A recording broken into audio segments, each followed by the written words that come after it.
अलख निरंजन। मैं पूरे 140 करोड़ भारतवासियों की तरफ से मोदी सरकार से ये पूछना चाहता हूँ कि मोदी जी, आप मुझे ये बताइए, आप इस देश के प्रधानमंत्री हैं, आपकी सरकार जहाँ जहाँ है वहाँ पर परिस्थितियाँ उपद्रव की, लड़ाई झगड़े की और मानव हित के विपरीत क्यों हैं? मणिपुर का केस सबसे पहले आप ले लीजिए। मणिपुर में इतने ज्यादा कंडीशन खराब है कि वहाँ के लोग, हजारों लोग घर से बेघर हो गए हैं, हजारों FIR लिखी जा चुकी हैं, कोई भी कार्रवाई नहीं हो रही, कोई भी काम नहीं हो रहा। और अब तो माननीय सुप्रीम कोर्ट जी को भी आना पड़ा है और सुप्रीम कोर्ट के सामने आपकी सरकार जवाब नहीं दे पा रही कि आप वहां पर क्या एक्शन कर रहे हैं। आप चाहें तो वहां पर राष्ट्रपति शासन लगा करके 2-4 दिन में ही मामला एकदम सही कर सकते हैं, लेकिन ऐसा नहीं हो रहा। अब मणिपुर के साथ साथ ये बरेली में, जहां पर आप ही की कृपा से योगी जी की सरकार है, वहां पर जो है ये सब लड़ाई झगड़े का मामला खड़ा हो गया। और पुलिस तो अपने हिसाब से, बड़े हिसाब से काम करती है। कांवड़ियों का, जो भोलेनाथ जी के भक्त हैं कांवड़िए लोग, वो लोग अपनी यात्रा करते हैं तो उनके लिए तो एक रूट फिक्स रहता है, फिर भी ऐसी जो है घटनाएं घट रही हैं। कंट्रोल क्यों नहीं हो रहा? मनोहर लाल खट्टर जी के राज्य में, हरियाणा में, नूह में, हरियाणा में भी आपकी सरकार है और वहाँ नूह में इतने ज्यादा कंडीशन खराब हो गई कि जो अचानक ही दंगा हो गया। कैसे हो गया ये? क्यों आपकी सरकार, आपकी कृपा से जहाँ जहाँ सरकार बनी हुई है, आपने मेहनत करके वोट मांग के, जनता से वोट मांग के सरकार बनवाई, वहाँ आपसे क्यों परिस्थितियाँ नहीं संभल रही?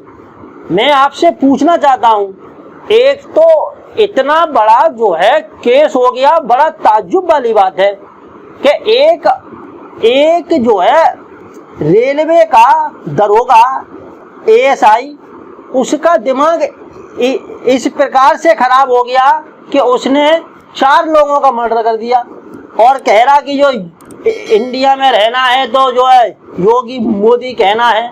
तो योगी मोदी कहने का क्या मतलब है? और सबसे बड़ी बात तो यह है कि आपको जो है इस भारत के लोगों को एक साथ लाना चाहिए। हिंदू, मुस्लिम, सिख, ईसाई सब लोग आपस में भाई प्यार से रहें, लेकिन कहीं पे किसी रूप में लड़ाई हो रही है, कभी किसी भी रूप में हो रही है।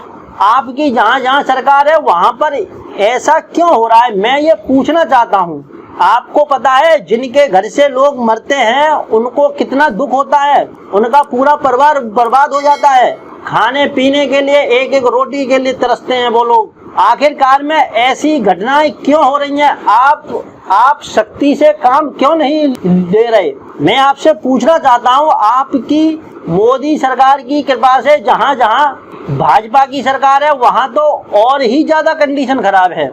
ये 2024 का इलेक्शन आ रहा है, उससे पहले तो आपको पूरी तरीके से शांति बना के रखनी चाहिए, लेकिन आप शांति नहीं बना रहे।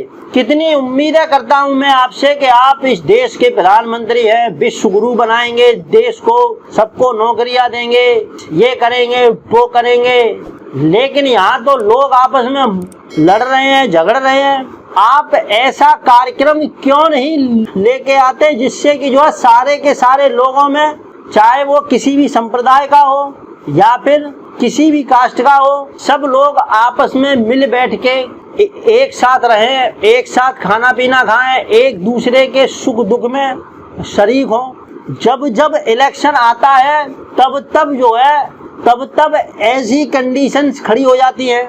मैं आपसे पूरे 140 करोड़ भारतवासियों की तरफ से ये बात पूछ रहा हूँ कि आखिरकार में कंडीशन क्यों नहीं सुधर रही? क्यों इस देश के लोगों को आपस में गुमराह किया जा रहा है? कौन कौन अराजक तत्व हैं जो इस देश के लोगों को गुमराह कर रहे हैं? उनको आप हटाने के लिए क्या कर रहे हैं? कौन सी कार्रवाई है? कौन सा ऐसा सिस्टम आपने लाया हुआ है जिससे कि अराजक तत्व हटेंगे? मैं आपसे पूछना चाहता हूँ, आप मुझको बताइए। इसी के साथ मेरा प्रश्न पूरा हुआ। मोदी जी, आप मेरे प्रश्न का उत्तर जरूर दीजिए। मैं उत्तर का इंतजार कर रहा हूँ, पूरे भारत की जनता इंतजार कर रही है। आप कुछ बोलिए। अलख निरंजन।